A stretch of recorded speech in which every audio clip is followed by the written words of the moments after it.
முகமது ருஃபாய் முகமது சுஹைல் எனக்கூடிய மாவனல்லையைச் சேர்ந்த 21 வயது இளைஞன் தீவலை போலீசாரினால் அநீதியான முறையில் கைது செய்யப்பட்டு 9 மாத காலம் பயங்கரவாத தடுப்புச் சட்டத்தின் கீழ் தடுத்து வைக்கப்பட்டிருந்தார்.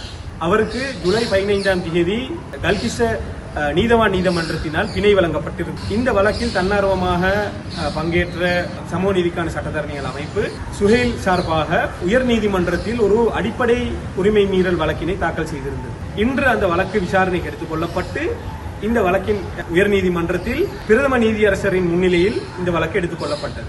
இதன் போது தெய்வலை போலீஸ் பொறுப்பதிகாரி அனுராத ஹேரத் அவர்கள் பகிரங்கமாக மன்னிப்பு கோரியதுடன், அதாவது அரசியலமைப்பின் உறுப்புரை 12(1), 13(1) மற்றும் 13(2) ஆகிய உறுப்புரைகள் சுஹைலினுடைய அடிப்படை உரிமைகள் மீறப்பட்டது என்பதனை பகிரங்கமாக ஒத்துக்கொண்டு நீதிமன்றத்திடமும் சுஹைலிடமும் மன்னிப்பு கேட்டுக்கொண்டதுடன், அத்தோடு அதற்கான நஷ்ட ஈடினாக 20 லட்சத்தினை 2 மில்லியன்களை அவர் நஷ்ட ஈடினாக சுஹைலுக்கு செலுத்துவதோடு இந்த வழக்கு முடிவுக்கு வந்தது.